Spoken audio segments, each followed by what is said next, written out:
science gone wrong and the ramifications.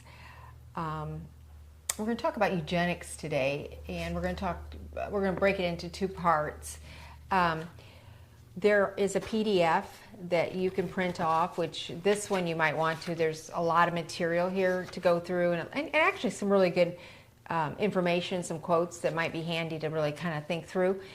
But we're going to discuss Carrie Buck, and then we're going to discuss the Tuskegee experiment. Right. It'll be two parts. Two parts. Video 16A or 1 will be about Carrie Buck. Okay. And then the Tuskegee experiment will be B. And we're trying to figure out this whole thing of science and gone wrong. So, like, for example, here, you put a quote in here, and it's by Christopher Hitchens, who is an atheist. And it says, "Here is a point about myself and my co-workers. Our belief is not a belief. Our principles are not a faith. We do not hold our opinions dogmatically." That's a quote. Yeah. So remember, the real reason we're doing this, behind all this, it may seem like an odd way to honor Christ. Mm-hmm. Really, I see it as honoring Christ's truth, right, in these matters. And I want to show you how these charlatans try to undermine the faith of young people especially, but they'll take anybody who will listen. Mm-hmm. People who think they're bright often, fall for this trap. And you did at one point. Yeah, when I was very young. Now, one of the things you said there was not, you read into it something a little different, which is interesting. He says, my co-thinkers. Mm-hmm. You said co-workers. He means I'm used to working. He means thinkers. Yeah, and the reason is it means something to him. If I said to him, if he were alive and I said to him, his co-workers is really okay with me, he'd be like, I'm stressing the thinking part. Yeah. And because he's going to be saying, well, Bill, if you could only think a little better, right? So let me go tell you what he did. He gave you three things there. Okay. 3 sentences, and he lied to you only 3 times. He only managed to tell one lie per line. Here's a point about myself and my co-thinkers. So my first instinct when I hear that kind of thing is arrogance, right? He wants to be a bright. He's a pseudo-intellectual. Public, please introduce me as a public intellectual. He was fine with all that. And he calls himself a bright. This is just the stupidest thing in the world to set yourself up. Like, if you couldn't wear a shirt that says I'm arrogant, you could just say it, okay? But on top of that, options. All I think about, because I see him as sort of the brassy, loudmouth guy who, I actually thought about it last night, and I thought, what he is, he's the guy who's at the yacht club bar who doesn't belong to the yacht club, right? He's just in there talking to everybody and acting smart. And he's that guy. In real life, he was. And I wish he were here to hear me say it. He'd like it. But the other thing, the problem is a good name for a band of these arrogant guys. Christopher Hitchens and the Co-Thinkers, The Co-Thinkers. Yeah, that would be a really good band name. Well, what he's telling you is we're all very bright. Now, you notice, though, that he didn't call them co-workers because he actually saw they were all pushing the crowd one direction, but he disagreed with them on a lot of things. So you'll find that he's loath to own the brothership of these guys. Okay. They want his brothership more than he does theirs. I'm just telling you how this works. So let me go back to A. And let me give you this other one. Our belief is not a belief. This is what we ran into before. Yeah. I don't have a belief, and then he'll set out and tell you what he believes. Everything from I'm a good thinker to, right, there's no God. He's going to tell you he not only has a philosophy, he has a religion. And in a couple of videos forward, I'll deal with that solely, the idea that is atheism a religion, and I think I can prove to you. It's kindergarten stuff to prove this. But I want you to think about this idea that I'll run across in that video. He's going to address always the cause of everything, the nature of everything, right? And the end of everything. Cause, nature, and then he'll talk about purpose of things when he knows it's purposeless. Right. But he doesn't, he's got a philosophy. He's willing to twist it to sell books and make this poor creature atheism stand because it's such a cobbled together thing. philosophically, that they need to be bold about it to make it look like it's something. You know, they need to dress it up fine. Because really, when you get behind the curtain, you realize more and more, this thing is such a lame idea. How would somebody actually fall for it historically? Bright guys. Well, he'll show you why, because he just hates God. That's all. And it blinds him, and that's it. He's going to come up with a no God theory no matter what rationality has it to suffer from it. So let me read you the first one, because people ask this once in a while. Atheists, secularists, empiricists, humanists, evidentialists, materialists, nones, which is an important one now, agnostics, spiritualists, science religionists, scientism adherents, misotheists, anti-theists, nihilists, Marxist structuralists, rationalists, positivists, religious atheists, Buddhists, Jains, some Hindus are also atheists, I'm saying. Now, why I give you all those? This is the breakdown of denominations inside this faith, the one that he says doesn't exist. These guys are all like Baptist churches unto themselves. Now, here's what's funny about it. If you go to a Free Will Baptist pastor and you say to him, why don't you just call yourself a Baptist? He says, well, I put free will, didn't I, on the sign. It's the only thing we really care about. Our distinctive is no Calvinist is going to enter here. Right? We're going to have free will, and I mean free will in a way that you can't imagine, where you become sovereign, Bill, over everything. I'm like, okay. So you go to the General Baptist, he just shrugs, right? He's the guy that's like, the free will guy's good, the Calvinist is good, they're all good, and he's that guy, right? So you start going through it, and you're like, how many Baptists are there?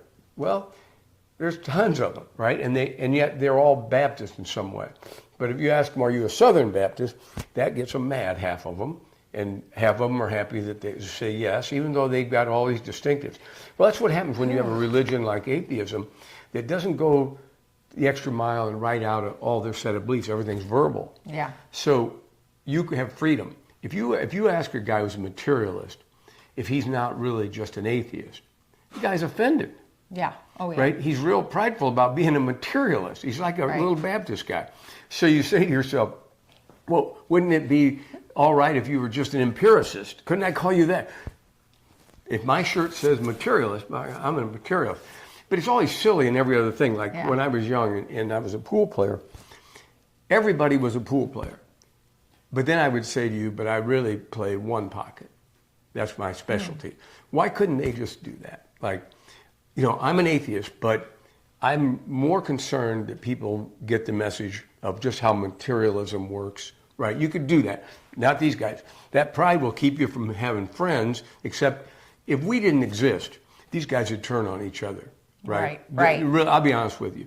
They're very much like the Islamic people. As long as they have an enemy out there, they can unify, right? But the minute that you get peace, they turn on each other. They just gobble each other up. Okay, so you want to see that that's it. And I'm not saying this to be positive about these guys. I'm telling you it's an extreme weakness in these fellas, okay? Now, when you get back to him, when you see his, he says, we do not hold our opinions dogmatically. Wow. Why, you could be hard to restrain your laughter. When you see how dogmatic he is about every one of these things. Well, even the statement is so dogmatic. Yeah, I mean, you just see it, and you're just like, come on. Couldn't you just tell the truth once while we're having this beer? Just once. Just say, okay, so I'm real dogmatic about all these things, Bill. But no, he never did do that publicly.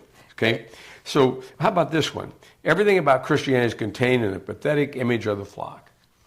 Now, he thought that was... Everything about Christianity is contained in a pathetic image of the flock? Yeah, and I thought about that. And I thought, you know what's funny about it? It's like when somebody accuses you of lying, it's usually because they're lying. Right? When somebody's real adamant, they accuse you of stealing. They're usually a thief that accuses you. Right, I've noticed that. So it's what happens here. When you think about what he's saying, contain the image of the flock, he's saying a flock is weak. Now, as you're a Christian, you say, are you weak? Yes. Oh, yeah, positively. Are you sick? Oh, yeah. You're real sick. Okay, so even now as a Christian, ails, all kinds of ailments, right? Oh, yeah. On the road to sanctification to home. Okay. So you're like, You need a shepherd. You say, I don't know what I'd do without a shepherd. That's right? So the flock that points you to the shepherd is not a stupid flock. That, I'll tell you the truth. It's what he wants to see himself bright. Humility is the birthplace of what? Of independent thinking. You choose Christ because he's been gracious to you. Your eyes are open, you see, I have to have him. You're an independent person. If you say, I'm a Christian because you're part of some mass movement, you've got it wrong. This is an individual proposition, you and the master, you and the maker. So as a Christian, you have that where you wake up and say, I'm pathetic, right? I mean, I'm really amazed at what I am and have been, and Lord, have mercy on me. Right. That's really, you're going straight to him. Right. If you go to the church for it, you'll be deceived in the end. Well, it's they're him. a mess too. I mean, yeah. So, like, I was thinking of the David Brainerd quote, which I could never use too much. As I thought about this, I'm like, I'm part of the flock, but here's what it is. The flock says, "'Tis sweet to think," Brainerd said, "that I am nothing and less than nothing, that Christ may be all in all." And that's what I say. Whenever I say I belong to him, I look to him. He alone dictates my actions, right? Aside from your approval. That's all I want in this world. You're living for his eyes only. Right. Well, Christopher Hitchens, what he finds is this is weakness. And I say to you, strength. It's strength. And I'm saying what's weak is pointing to yourself. And that's what everybody does naturally who's sinful. They just point to themselves. He's just gone the extra mile. And there's nothing like a pathetic flock of atheists. Go to any college and talk to 6 of them, and they haven't got one original thought. Right. Right? They're always repeating some slogan they heard from Christopher Hitchens or Google, they read it or some nonsense. And you're saying to yourself, every time I want to say that I would really like to know what you think. Right. Not what Christopher Hitchens thinks. I want to hear you. Could I just get through this where you reason out loud and I can see if you're knowledgeable or not, I can help you. But you have to just let me know it's you. You can't just put on your disguise when you're playing atheist. And yet, so I'm saying it's backwards. Yeah. The atheist flock in that church, when you see their church services, they have them now, of course. When you see them, it's just, you don't know if you're watching Howdy Doody. You know, it's just so pathetic. You're just like, when's the advertisement come on, for the yo-yos? And they don't even agree on their doctrines. No. I mean, they don't even know where things come from. They keep adding to the story and changing it, and it's... Just saying I don't know is good enough for these kids. How about D? D. Okay, the thing about smart people is that they seem like crazy people to dumb people. Woo. So this is now... Smart people, this crazy is Stephen people, Hawking. Yeah, that's Stephen. And so, again, could you lead off with arrogance? The thing about smart people is which seem one like do you think he is? crazy people to dumb people. Yeah. He must be on that top list. I would say he began by describing himself as smart. Humility is not something these guys have soiled their clothes with. I can tell you that right now. It makes me laugh when I see these things. Let me just give you the E. This is Richard Dawkins trying to explain why all the categories at the top, the atheist, eugenicist, the materialist, whatever else you want to be, why they can't really get along. He thinks this is good. He says, organizing atheists is a bit like herding cats. This is one of the better ones for him, actually. They are on the whole too intelligent and independent-minded to lend themselves to being herded. What he's saying is, we've got no way of getting along, Bill. And we're going to describe it in the best way we can, and this is how we're going to do it. We're going to put a little polish on it and explain to you. It's because we're all so independent-minded. And the first thing I'd say to him is, does that mean that you're cross-minded with me? You and I can't agree. If we were so smart, wouldn't we find a way to be on the same page? Right. No. You say it's black and I say it's white, and we're still brothers. And both of us are right? See, it's just silly, but this is how these guys are. So, I don't have them. Now, why would we even bother with this? Why would we bother with this? And I'm saying to you, you have to know, when you hear Carrie Buck's story, I want you to remember, I've been through Margaret Sanger now and all of her racist material. Right. The Blessed Mother of Planned Parenthood, who if you heard everything she says, if you go back to the Margaret Sanger tape, you'll find this. You want a hanger yourself. You know, I don't care what your ethnicity is. You want to get rid of Margaret Sanger. She's a blight on humanity. Instead, she's the patron saint of these people. So I want you to know, you shouldn't forget Oda Benga being in the monkey cage. Yeah. All this is, I'm trying to say to you, is scientists, I love science, and I'll say it over and over, scientists have corrupted science, especially now. Godless people will strive to wipe God off the face of the earth. They've been doing it since the day the Enlightenment started, and people will talk about it ending. I'm like, we're still in that period where people are determined that science is somehow going to unseat God on the throne. And it's just gotten more and more pathetic, the attempts to do it. But I want you to know it because they have a creed, and I'm going to touch on it more later, but I want you to read this one here, the basics that they all agree on, so you can see what drives what's about to happen with Carrie Buck. Okay, it's no God for me. Yeah, so important. No God. No God. I don't know God, at least for me. Right. I know that. Yep. Okay. This is an atheist perspective. Yep. There is no afterlife. No afterlife. When you die, you just cease to be. They believe strongly.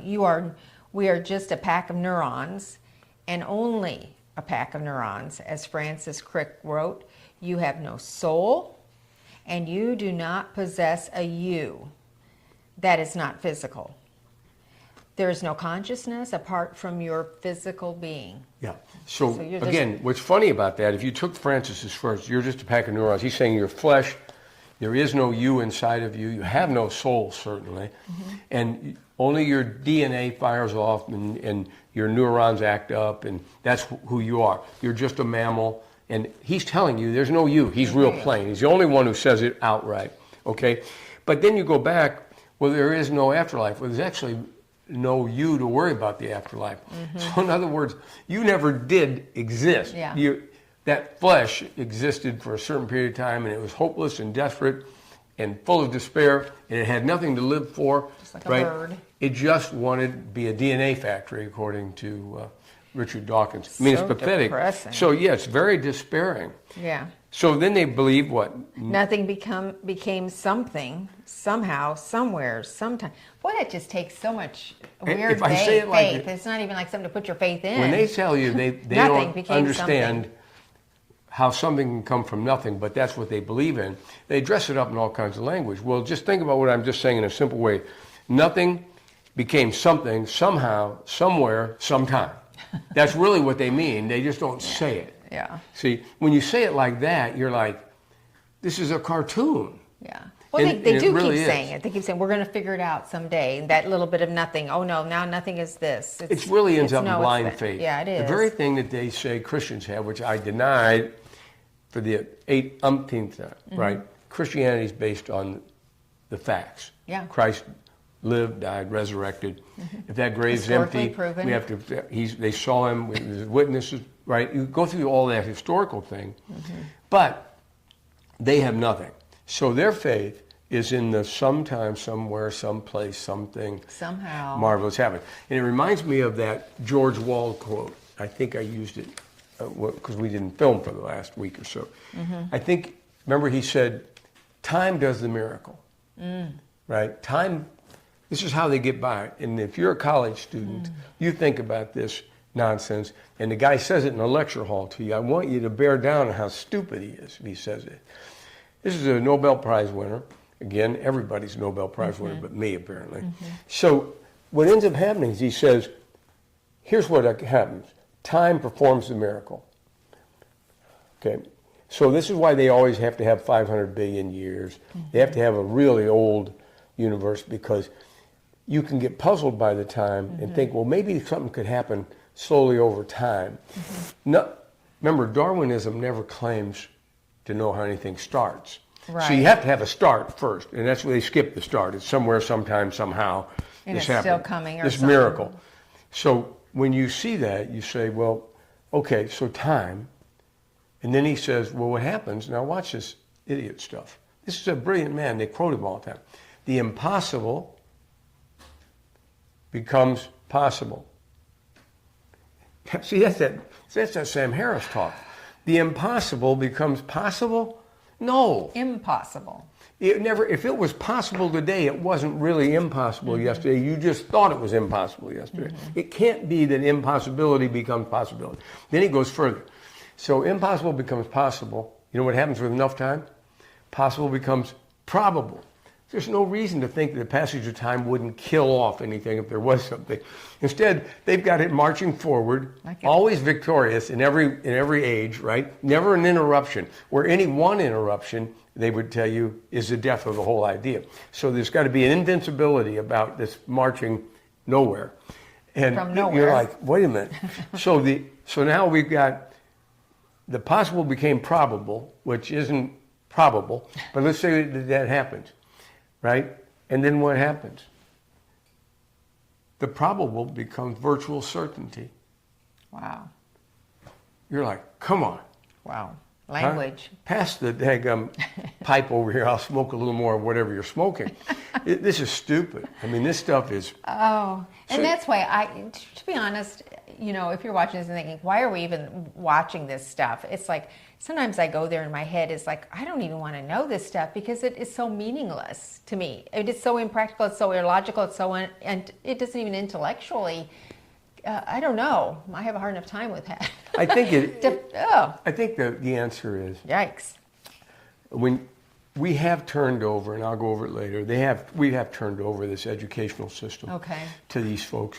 And when you're a young person, we've exposed them to these people saying, these people are qualified to run this university or this high school or whatever. They're bright. They're going to get you your future by giving you your degree. You better pay attention because they know. These are thinking people who want the best for you. Yes. And it turns out in this particular, there was a time, Little House on the Prairie time, when that was probably true. Yeah. It's not true today. Right. And it's not even, I mean, you can't talk to half of the educators in any room and not find this nonsense that they picked up from just the culture. Because once you give up on God, it's what's just, you don't stop believing in everything. You just are capable of believing in anything. Well, you need and that's what you get. And that's what these people are guilty of. They've substituted good thinking for bad thinking.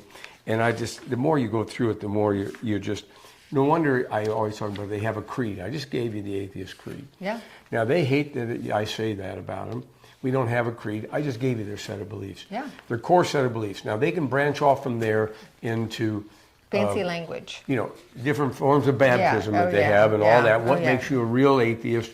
Or are you not a real atheist if you don't scream out loud? About science. If you don't make converts, right. There are some of these guys would say the dividing line is true atheists make converts. Oh. And you're like, okay. I believe that.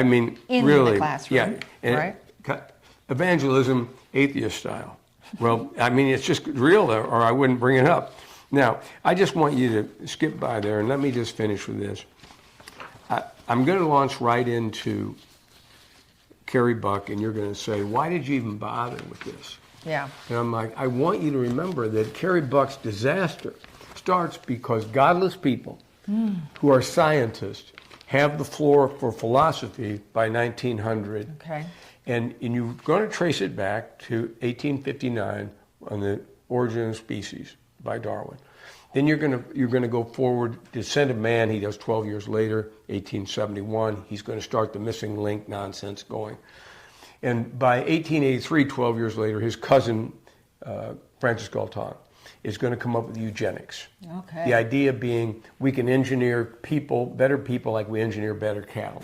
Okay, so you follow that. So we've already seen the Piltdown Man hoax, right, in the early 1900s, where they fake it, finding the missing link, because they can't find a missing link. They need one. Right. Then you see Oda Benga, who's also another missing link on that chain that doesn't exist. Little human being. So he suffers. And you're going to start to see that this is all driven by the philosophy of that time, which is science is going to be king amongst the elites. This doesn't work with the average plumber. Right. But it works with elites because it's harder to get a plumber to switch his allegiance to what you think than it is somebody right at the yacht club, to be honest.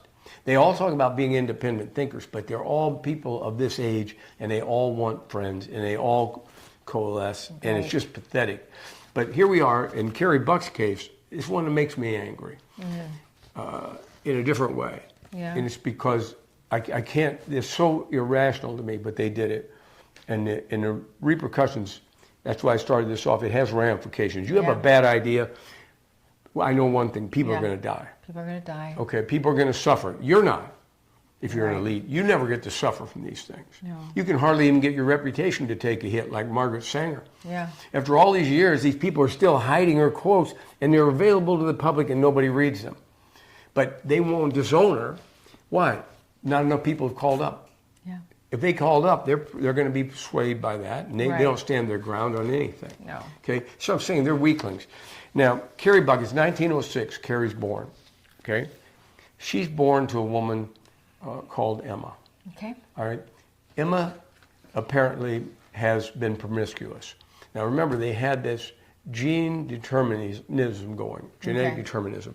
If you were a promiscuous woman, your daughter's going to be. Oh. If my dad was a thief, I'm going to inherit that gene. This was science at its best in that day. Oh. Now, it's fair to say that because it was. Now, would I forgive science? Yes, it was making an attempt. Will I forgive the scientists who twisted it? No, because they still don't say anything now. After all these years, they'll blame it on that guy over there who doesn't exist. Right. But they don't say, me, my brotherhood. Right? They don't talk like that because they've just not got the spine for it. You know, these are not strong people. You've got to understand that. And I'll say it to every college person. If you think that professor's somebody with a spine, just get him out of that classroom. Put him in a daggum pub and talk to him. The guy will just pull rank, but he won't have anything to say. He's an animal in that cage, and he's safe inside those walls. And if you get him outside those walls, he just melts. He'll not be able to come right over and agree with Bill Moore, right? If I'm sitting there at that pub. But I want you to know this. It's 1906. She's born. By 1909, they take her from her mother, right? So she's only 3. Okay. So she's going to a foster home. Who takes her? The state? No, yeah. What happens is she's gone. Let me see if I got this right. 1906, she's born. And then, well, I'm going to skip this part for a second. Let me say this. Okay. By the time that she's in 6th grade, so let's let 12 years go by. Okay. By the time she gets to 6th grade, she's going to be at these people's house, the foster parents. Okay, that makes sense. Yeah, and so I know what I was thinking about 1909 is when Emma starts to get into trouble for the mother. Being for promiscuous. her. Yes, and we got this movement on to do away. Eugenics is taking storm, right? It's Emma's exactly who we don't want reproducing. Right. So when you get to Carrie, she goes to this foster home. So she's taken out of school. She becomes basically the housemaid. Okay. All right.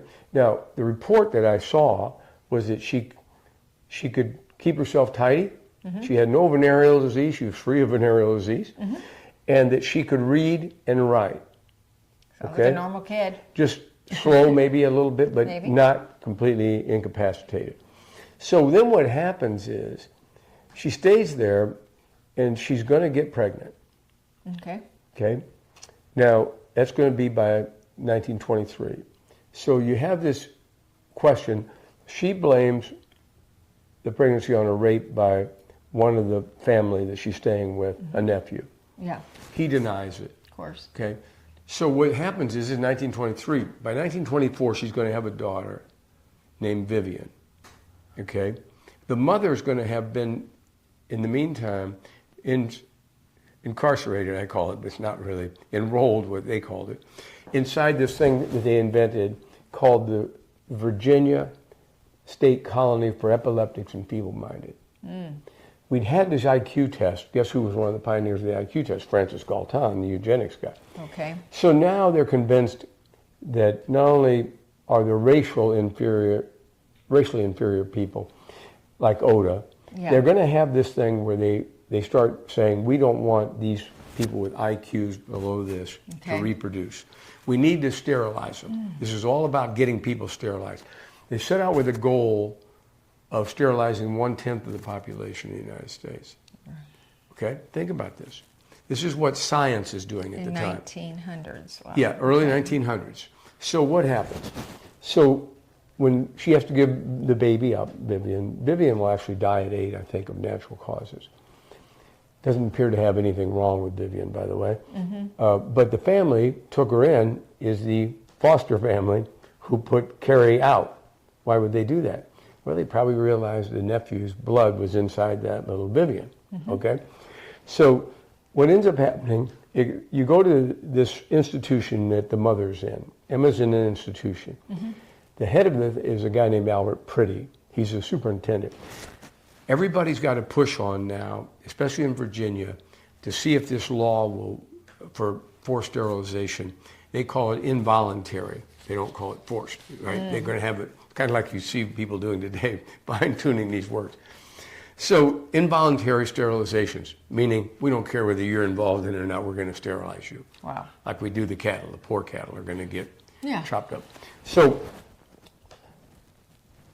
Carrie's moved into that institution. For what reason? She's promiscuous, just like her mother. See, that rape, all of that aside. Yeah. So what do? They want to sterilize Carrie, and she's a perfect candidate. She walks in the door. She's now in that institution for epileptics and the feeble-minded. And I don't know where she fits. Epileptics in those days was a broad category of anybody they didn't like. Yeah. So now this guy starts the case. 1925, he's gone from the institution, and the case ends up being Buck versus Bell. The Bell is the guy who replaces Albert Priddy. Okay? So by 1927, you'll see it. It gets to the Supreme Court of the United States. Is Bell a good guy or a bad guy? He's on the same atheist train. Atheist train. Okay. Yeah. So the question is, why are they anxious for it to go to the Supreme Court? And the reason is really simple. If the Supreme Court okays the Virginia law, this law will be enacted real swiftly throughout the United States and many states, not every state, 32 eventually. Wow. And they will all start sterilizing who? Who do you think is going to be, besides the people like Carrie, who they consider to be feeble-minded, who else might be somebody they'd want to sterilize? I'm just thinking if they're treating them like animals, they'd be like anybody handicapped. Or, handicapped? We don't want them reproducing. Right. Anything that they feel is inferior stock to breed forward. How about the ones with the genes that they might like criminals, prisoners, probably? Yeah, prisoners. Yep. Prisoners are going to be on the head of the list, right? So we're going to stop crime. Plus, that's easy to do because they're by sterilizing dad and the boy. Okay, so now we're not going to have any more of that thing floating around the gene pool. Yeah. So you start to see it's pretty predictable. Yeah. Do you think that race is going to have anything to do with it? Oh, I imagine it always does. Sure, because their belief at that time is that black people are inferior. Yep. Okay, an inferior breed. They were kind of in the chain, but not the top.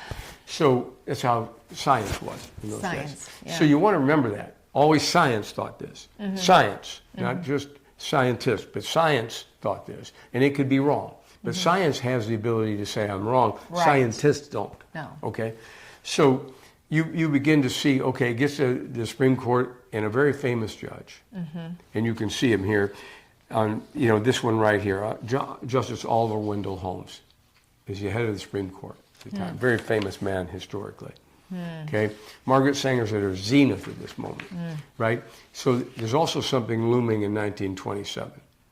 There's going to be a stock market crash, which will come up in a minute in the Tuskegee experiment. Interesting. But what end up happening is, you read the two quotes, will you, by Oliver, the judge? Yeah. Wendell Holmes. That's a lot of words. Yeah.